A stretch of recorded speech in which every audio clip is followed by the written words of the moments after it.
Más temprano en Palacio Nacional hubo varios temas importantes en la mañanera del pueblo. La presidenta informó sobre el envío al Senado de una serie de iniciativas para proteger los derechos de las mujeres. Habló sobre la reforma judicial, asegurando que cualquier recurso que se presente para frenarla no tiene sustento. Además, condenó el ataque de militares contra migrantes ocurrido el martes durante un operativo en Chiapas. La propuesta que enviamos hoy al Senado de la República es la modificación de 6 artículos a la Constitución Política de los Estados Unidos Mexicanos para protección e igualdad sustantiva de las mujeres. Queremos repartir una cartilla de derechos de las mujeres a todas las mujeres mexicanas. La reforma judicial ya fue aprobada, ya está en la Constitución. Cualquier asunto que quiera definirse en la Corte o en cualquier otra instancia, incluso internacional, pues no tiene su sustento. Primero, es un hecho lamentable y tiene que ser investigado y sancionado. Los elementos de la Secretaría de la Defensa Nacional que dispararon ya están puestos a disposición de la Fiscalía General de la República. No puede repetirse una situación así, se están tomando las medidas, el secretario le da instrucciones para que esto ocurra así. Respecto de este último tema, la Fiscalía General de la República dio a conocer que los 2 militares que dispararon contra los migrantes, de los cuales 12 resultaron heridos y 6 murieron, están bajo arresto e investigación. También que fueron enviados a elementos del Ministerio Público Federal para interrogarlos y se solicitó al Instituto Nacional de Migración información del caso. De igual manera, se precisó que de los fallecidos una persona era de Honduras, otra de Perú y 3 de Egipto, por lo que falta uno más en ser identificado. Cerca del mediodía, 4 de ellos fueron dados de alta del Hospital General de Huixtla, de los cuales 3 son originarios de Nepal y 1 de Egipto. De los lesionados hablamos de estos migrantes. Sin embargo, otras 2 personas continúan hospitalizadas, reportados como graves, aunque no se ha definido sus nacionalidades. Cambiamos de tema. Hoy la Suprema Corte de Justicia admitió una consulta a trámite que impugna la reforma judicial ante los argumentos de juzgadores federales que señalan que viola la independencia judicial y la división de poderes. El ministro Juan Luis González Alcántara Carranca, ponente del proyecto, propuso admitir la consulta al asegurar que el tribunal debe proteger la independencia del Poder Judicial. Previo al inicio de esta sesión, un grupo de 150 trabajadores del Poder Judicial proveniente de los 32 circuitos se manifestó afuera de la Suprema Corte contra la reforma, entre los que se encontraban secretarios de estudio y cuenta de juzgados y tribunales federales, quienes, por cierto, aún están a la espera de que el Consejo de la Judicatura determine si continúa la suspensión de labores o se levanta.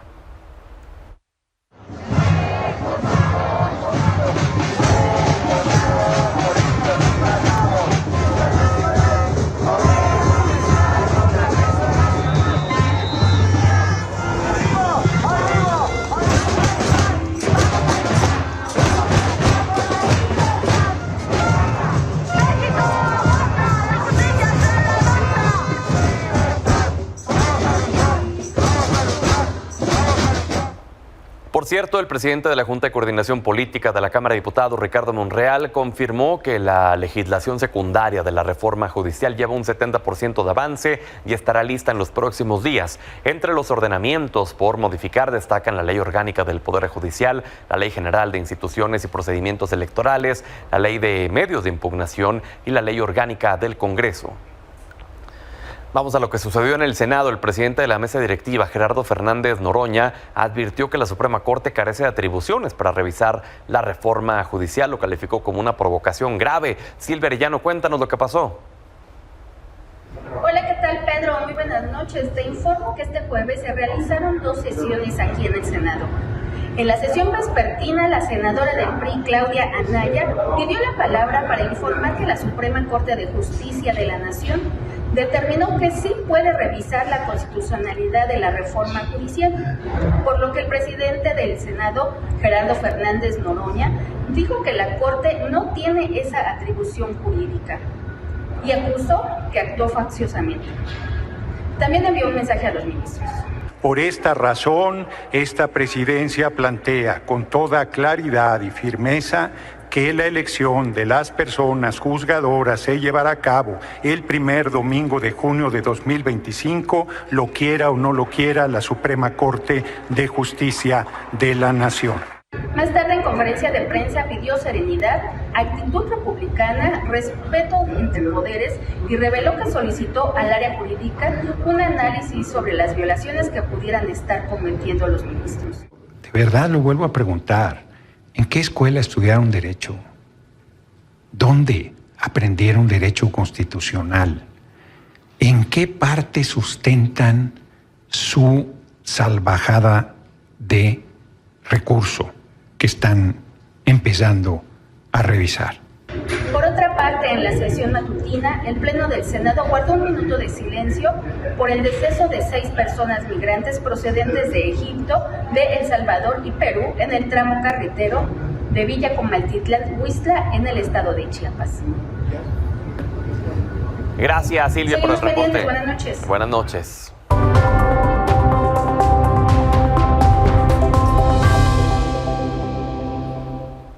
Hablemos sobre esta decisión del Pleno del Alto Tribunal de admitir la consulta trámite que busca frenar la reforma judicial. Agradezco a Tania Larios, coordinadora del Grupo Parlamentario del PRI en la Ciudad de México, Paulo Emilio García, vocero de la bancada de Morena en el Congreso de la Ciudad, y Patricia Urriza, diputada local de Movimiento Ciudadano en la Ciudad de México. Bienvenidas, bienvenido. Muchas gracias por la invitación, Pedro.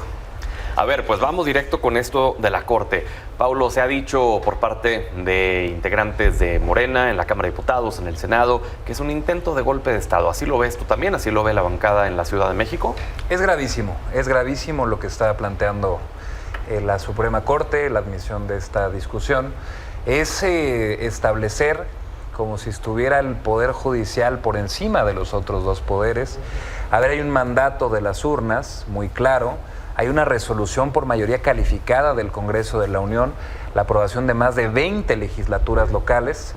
Entonces es una absoluta falta de respeto al resto de poderes, al trabajo que hacen cada uno de ellos. Y pues es una provocación, como decía el presidente del Senado.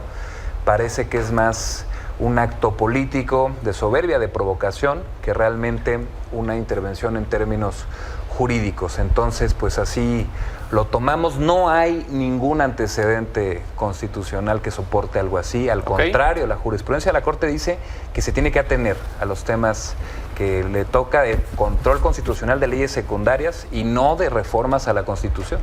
Tania, ¿qué opinas? Bueno, es cierto que no existe otro precedente, es la primera vez que se somete a discusión el echar abajo una reforma constitucional, pero también esa solicitud de magistrados y de jueces en todo el país que están pidiendo que ahora sí que el Pleno de la Suprema Corte hable al respecto de este tema. Y ellos mencionan que es importante velar en todo momento por la independencia del Poder Judicial y sobre todo la independencia de sus integrantes. Entonces, viendo estos argumentos y lo que el debate también de fondo es si la reforma viola y se entromete al funcionamiento de un poder que es independiente, y entonces un debate que es válido si está bien que un poder violente a otro poder. Es un buen debate. Pero ¿sería vinculante de alguna forma, Pati, dado que ya está en la Constitución esta ley? Pues mira, primero yo creo que tenemos que irnos 2 pasos atrás y entender cuál es el rol del Poder Judicial.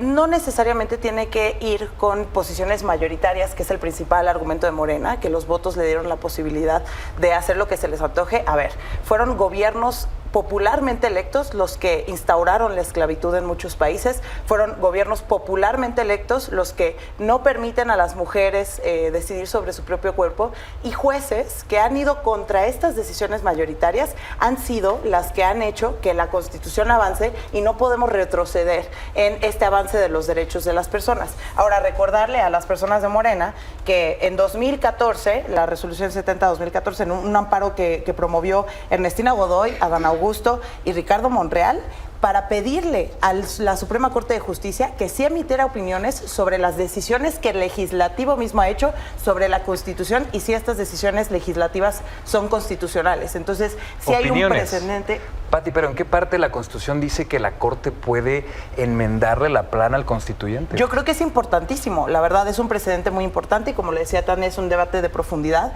Sin embargo, creo también que el Poder Judicial sí tiene la facultad de poder revisar que las reformas reformas constitucionales no sean no vayan a ser contraprogresivas con los derechos que hemos adquirido Eso las es totalmente personas. cierto. De las leyes, pero no de la Constitución.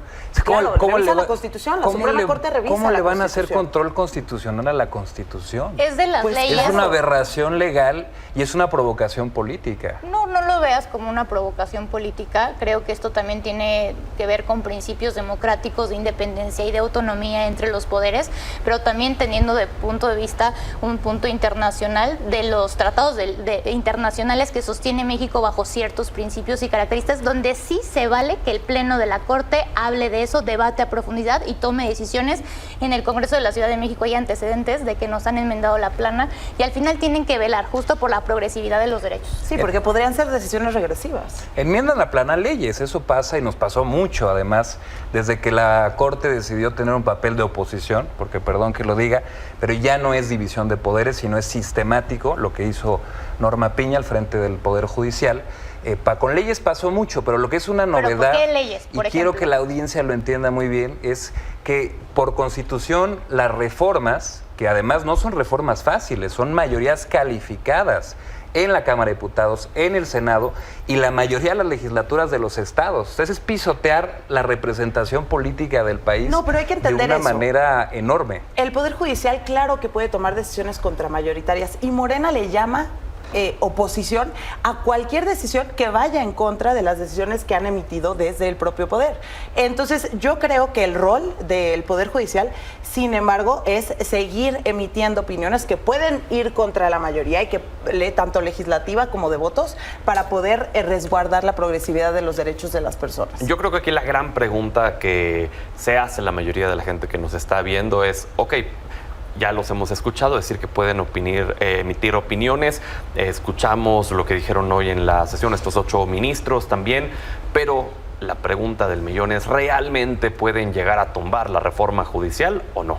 Sí, sí podría ser. Llevándonos a una crisis constitucional sin precedentes, ¿no? Ya es la insubordinación de un poder. O sea, imagínense que la doctora Claudia Sheinbaum hiciera un decreto para disolver la Suprema Corte. Se pondrían como locos. Pues es lo que están haciendo, es disolver el poder constituyente, pasar por encima de más de 360 diputados, de más de 85, 86 senadores y de la mayoría de los congresos locales. O sea, pero sería disolver está un la poder. Corte disolviendo el poder constituyente de este país. No lo creo así. Yo creo que más bien está salvaguardando la división de poderes y el equilibrio entre los mismos, la autonomía entre los mismos. Desde mi punto de vista, un poder no puede estar subordinado a otro poder, sino entre nosotros tenemos que entender que ningún poder es empleado de otro poder y a veces se ha entendido que el legislativo funge como empleado del ejecutivo para aprobar temas a modo. Lo que tiene que velar la Suprema Corte siempre es un equilibrio constitucional de progresividad, de república, de principios y valores democráticos, y creo que eso es lo que tendríamos que revisar a fondo, la reforma judicial, para tener un debate. Sí sería un tema sin precedentes de esa magnitud, pero también es un tema donde ellos tienen que cuidar el equilibrio jurídico constitucional. Al hacer eso no los pondría en automático, entiendo lo que estás diciendo de que estén en pares, pero al enmendarle la plana no los pondría por encima de los otros dos poderes. No, porque están salvaguardando otro poder, el equilibrio judicial, donde podríamos ponerlo en una distinta opinión, si el legislativo, mediante el ejecutivo, intervino en el Poder Judicial para socavarlo, que fue lo que sostuvimos la oposición, y para disolverlo en términos reales. Sí, o sea, por ejemplo, digamos que el día de mañana el Poder Legislativo, la mayoría aplastante que ahorita tiene Morena, que cabe decir que es artificial, porque no ganaron esa mayoría, lo hicieron con muchos trucos, pero bueno, digamos que mañana deciden cambiar la Constitución para concentrar todos los poderes en una persona, en la persona presidenta.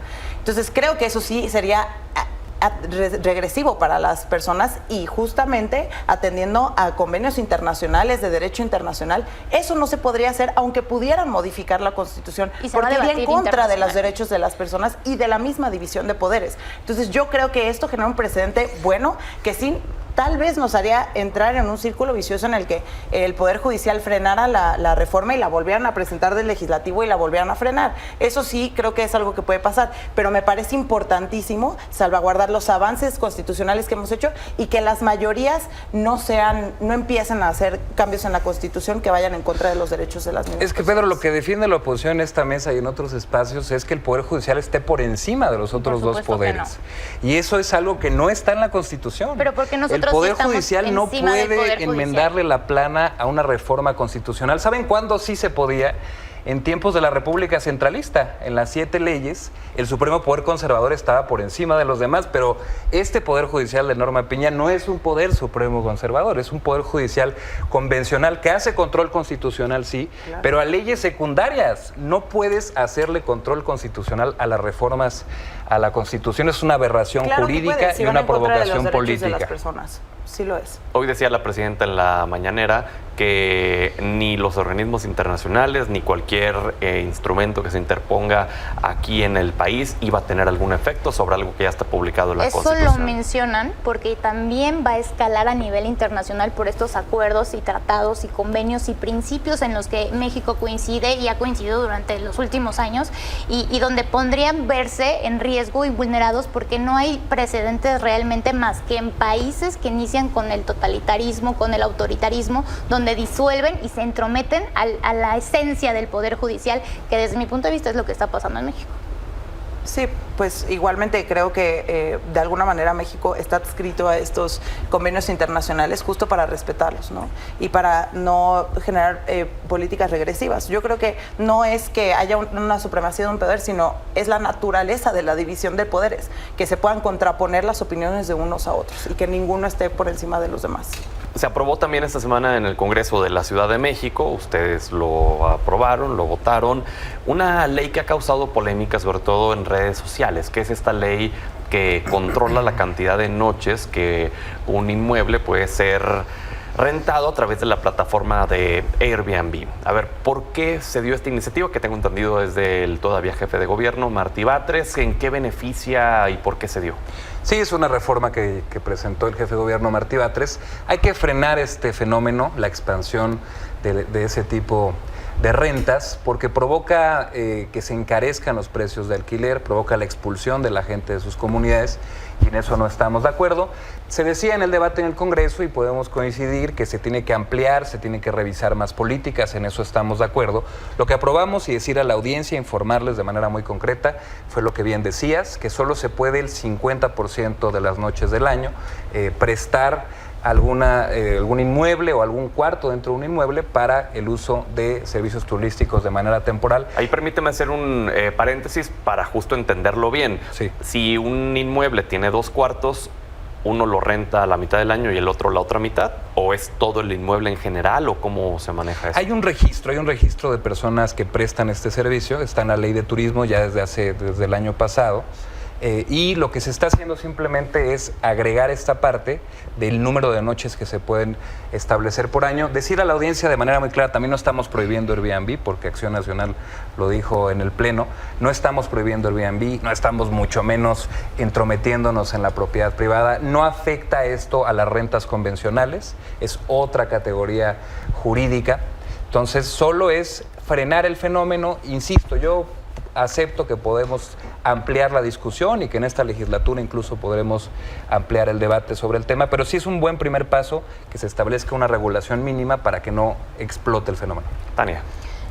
Coincidimos en este tema, creo que es valioso el esfuerzo que se está haciendo, que es legítimo y ahora hay una lucha generacional por una condición donde existe la gentrificación que nos está expulsando de las colonias de las viviendas. Pasa en Coyoacán, Pati podrá hablar de eso. Yo soy originaria de La Condesa, a mí me pasó, al final del día toda la mayoría de propiedades ya ni siquiera están sujetas a renta para vivienda de casa habitacional, sino que ya son todos en su mayoría Airbnbs, y entonces no puedes competir con una noche donde pagan 2,000, 3,000 pesos, a veces por habitación, a veces por toda la vivienda, y donde obviamente si se sometiera a renta, por eso hay rentas de 50,000, 40,000, 60,000 pesos que están fuera de la realidad, que esa es una cuestión que tenemos que ver cómo regular lo que está pasando, porque estamos expulsando a los habitantes de sus colonias, llevándolos a las periferias, y donde tenemos que plantear un tema importante. Es importante también mencionar que no se está limitando la propiedad privada, se está regulando para que no se salte en la ley los propietarios de viviendas, que está sucediendo también, porque también la ley de arrendamiento pues está en el Código Civil, y si quisieran arrendar un inmueble pues váyanse a ese código, pero como no está regularizado, también tenemos que ver que quede en una equidad y en un marco de justicia lo que está pasando sin que haya excesos, y vale la pena plantear un debate de fondo de cómo le vamos a entrar con estas plataformas digitales por el tema de crisis de vivienda que tenemos en la Ciudad de México, donde ya no podemos costearnos una vivienda digna, donde por eso las y los jóvenes entramos a la cuestión de roomies, donde cada quien renta un pedazo de habitación, y son rentas donde justo solo así, con distintos sueldos de distintas personas, y más del 50% de los sueldos de una persona de su trabajo pueden costearse una vivienda. Claro, Pati. Sí, pues desde Movimiento Ciudadano siempre hemos estado a favor de la regulación, de poner límites a ciertas prácticas, y más ahorita que nos está ganando la tecnología en muchos pasos, que va más rápido que la misma regulación que estamos haciendo desde los congresos. Y como prioridad nosotros tenemos que pues se deje de expulsar a las personas a la periferia, incluso al Estado de México, ¿no? Muchas personas tienen que hacer largos trayectos a sus trabajos porque no pueden costear los precios de la ciudad.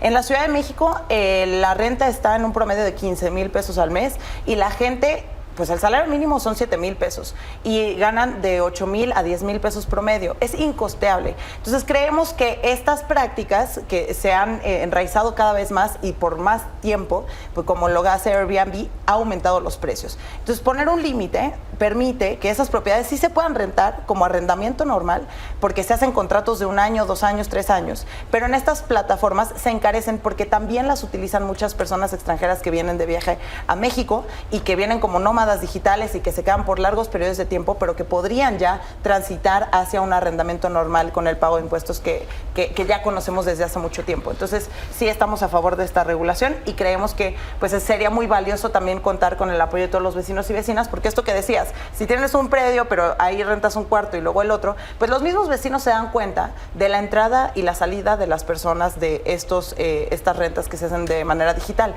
Claro. Entonces ahí es hacer un llamado a las personas que pues si se dan cuenta de que están sobrepasando los límites de esta nueva ley, pues que avisen al gobierno de la ciudad. Y que habrá también que, nos quedan ya unos segundos, pero les pedirán en una última intervención que nos hablaran justo sobre si habrá más esfuerzos en contra de la gentrificación de parte de cada uno de los partidos que representan. Sí, tiene que haber más esfuerzos. Solo agregar una cosa muy importante para esos que dicen, no, es que la libertad y no sé qué. Incluso la ley te dice, puedes más del 50% del año disponer de estos inmuebles para renta de Airbnb, pero ya inscríbelo en la ley de establecimientos mercantiles, o sea, inscríbelo como un hotel. Claro. No simules que es una casa habitación y lo uses todo el año como un hotel, porque eso distorsiona el mercado y aumenta los precios, como coincidimos aquí en esta mesa. Entonces, solamente cerrar diciendo que sí, vamos a seguir hablando del tema, es un tema generacional y que nos interesa también en el movimiento. No, sin duda alguna, nos afecta a todos. Que no se simule la ley, que se respete, que se ajusten a estas grandes casas y grandes conjuntos totales donde se dedican a Airbnb, y que mejor digan abiertamente que son hoteles y se regularicen. Es importante, solo el 16% de la plataforma de Airbnb atiende a este tipo de casos, que son más del 50%, pero lo que tememos es que en vez del 16 sea el 30, sea el 40, sea el 60, y quienes somos afectados somos los habitantes de esta ciudad. Claro. Y creo que siempre, sí vale la pena mencionar que también ayer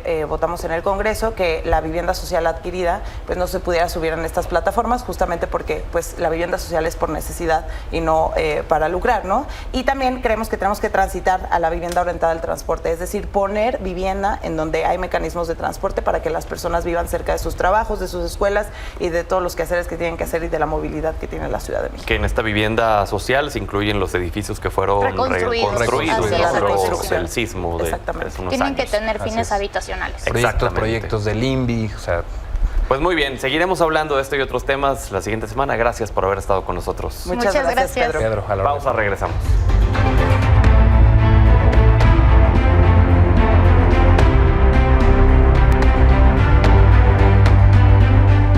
Es jueves de Mirada Latinoamericana con Daniela Pacheco. Bienvenida, Daniela. Platícanos sobre el papel de Claudia Sheinbaum frente a América Latina, el panorama que le espera también en ello. Pedro, como siempre, es un gusto platicar contigo y tu auditorio. Mira, la presidenta lo expresó en la campaña de alguna manera, pero creo que en su discurso de posesión fue bastante clara con cuáles van a ser los ejes de su política exterior, y es básicamente la no intervención de los pueblos y la solución pacífica a los conflictos, con lo que, digamos, se vislumbra una continuidad de la política exterior que había implementado Andrés Manuel López Obrador durante su sexenio, ¿no? Es bastante previsible, teniendo en cuenta que vienen del mismo partido, que comparten pues una visión de país muy similar. Creo que hay una ventana de oportunidad de aumentar la participación del país en foros, tanto regionales como internacionales, con el nombramiento de personas como Juan Ramón de la Fuente, que tienen bastante experiencia en este tipo de organismos y de participaciones, ¿no? Pero también la presidenta Sheinbaum ha sido muy clara en decir que va a participar solamente en algunos eventos internacionales, porque hay muchas cosas que resolver al interior de México. De una vez. Ahora, teniendo en cuenta que Estados Unidos va a seguir siendo la relación prioritaria para México durante este nuevo sexenio, como lo ha sido también con el expresidente López Obrador, Claudia Sheinbaum también ha manifestado que América Latina va a ser una parte importante de su política exterior. Y aquí yo sí veo algunas diferencias. México va a seguir siendo un líder para la región, pero creo que vamos a pasar de lo que yo llamaría un liderazgo moral a un liderazgo, digamos, con mayores acciones o acciones más concretas en materia de cooperación. ¿Y a qué me refiero con esto? Con una presidenta que ejerce la política pública con una mayor técnica, que es más rigurosa a la hora de implementar la política pública, pues uno esperaría que eso también se evidencie en una mayor concreción a la hora de establecer acuerdos de cooperación con América Latina. Vimos al presidente Lula muy interesado en extender los lazos comerciales con México durante su visita estos días a la posesión de la presidenta Claudia, y recordemos pues que es la primera potencia regional de América Latina, por lo que una apertura comercial y acuerdos comerciales más firmes pues serían de gran importancia para América Latina. Y teniendo en cuenta la formación de la presidenta, los intereses que ha manifestado en rubros como el cambio climático, donde tiene, por ejemplo, puntos de bastante coincidencia con presidentes como Gustavo Petro, pues también se abren otras ventanas de oportunidad. Ahora, los retos siguen siendo básicamente los mismos, que es el tema de la migración, que dependen mucho de una elección en Estados Unidos que promete para cualquiera de los dos candidatos que ganen un trato mucho más duro con este tema, y sobre el cual van a tener que diseñar una ruta en conjunto con los presidentes latinoamericanos que vienen además de países expulsores de migrantes, sobre qué se va a hacer con este tema de la migración. Y a eso sumémosle temas como la violencia y el narcotráfico, que además de ser problemas domésticos, también evidentemente pues pertenecen a temas transnacionales. Sin duda alguna, pero lo decías bien, la formación que tiene la presidenta, la doctora Claudia Sheinbaum, sin duda también le dan un mayor respaldo, ¿no?, al momento de pararse entre líderes, pares en Latinoamérica.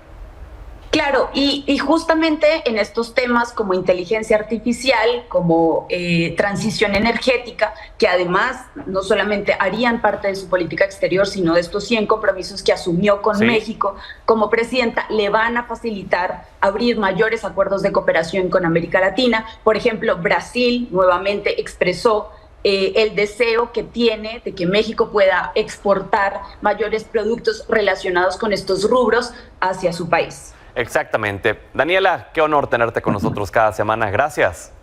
El honor es mío. Gracias, Pedro.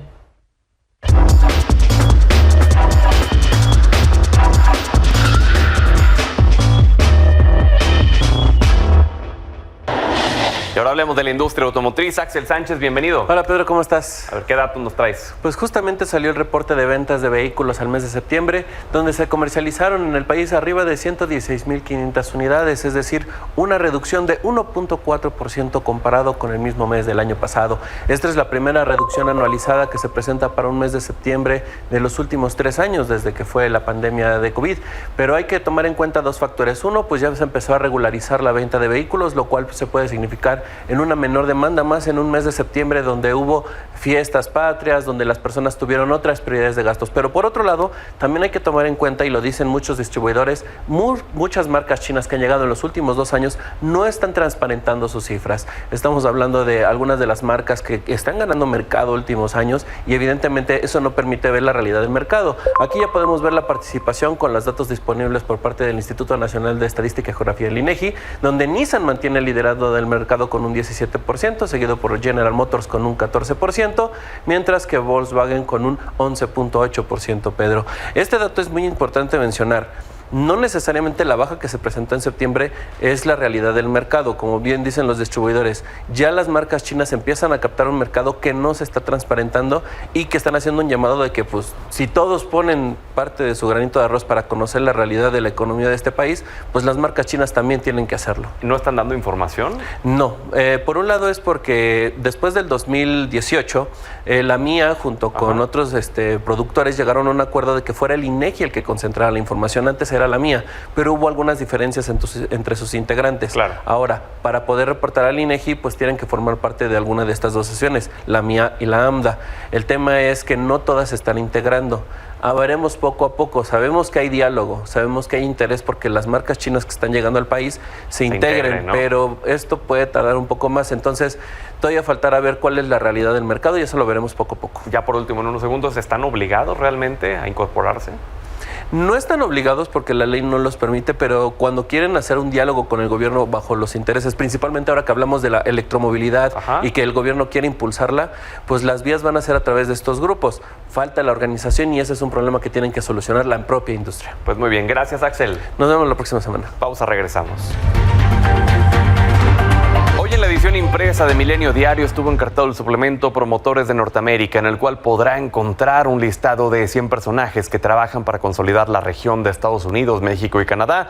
Y mi compañera Juliana Escobedo tuvo oportunidad de platicar con Rosana Fuentes, directora de México Media Lab, quien detalló qué personajes se encuentran en este listado y por qué. Pero lo importante fue seleccionar a mexicanos y mexicanas que promovieran el concepto de Norteamérica. No estamos hablando nada más de geografía, sino de un North American Way, una forma de ver y hacer los negocios entre Estados Unidos, México y Canadá. Hay 6 categorías, aquí está la metodología, están los líderes empresariales, los impulsores políticos, los conectores, los pioneros y los mexicano-americanos.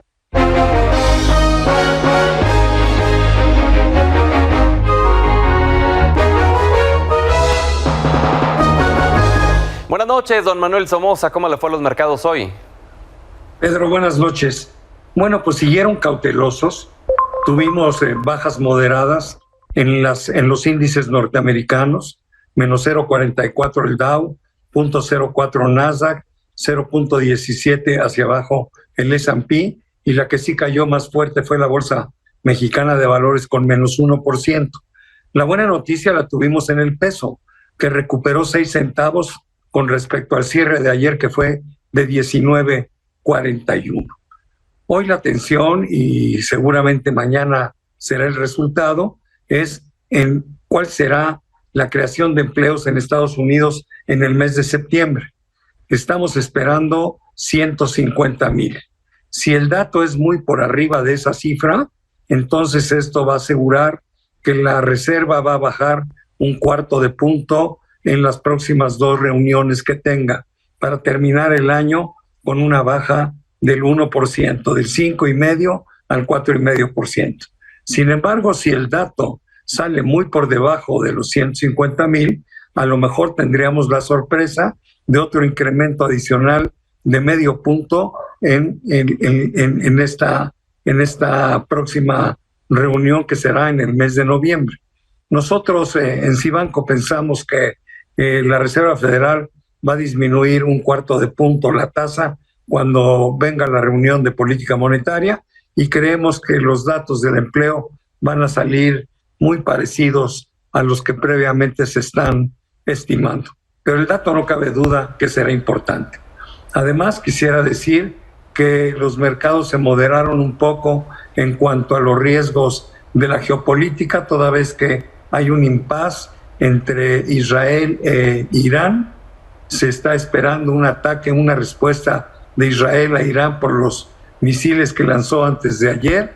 Sin embargo, todavía no hay nada decidido. Ojalá y ese conflicto ya fuera menos, pero desgraciadamente lo que estamos viendo es que va creciendo todos los días, poco a poco. Ya hay 3 países involucrados, son Israel, Irán, Líbano y, bueno, por supuesto, el pueblo palestino a través de Hamás. Exactamente, así la situación. Don Manuel, gracias. Seguimos platicando mañana ya con el dato del empleo en Estados Unidos. Que tenga una excelente noche. Igualmente, Pedro, buenas noches, saludos a la audiencia. Igualmente.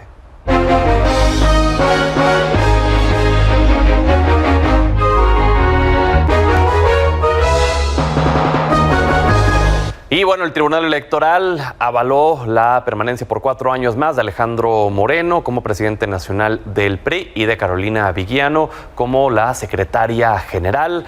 Fue hablado así, entonces, la reelección de Alito Moreno. Le tendremos más detalles más adelante. Mientras tanto, le agradezco que nos haya brindado el honor de su sintonía. Hasta mañana.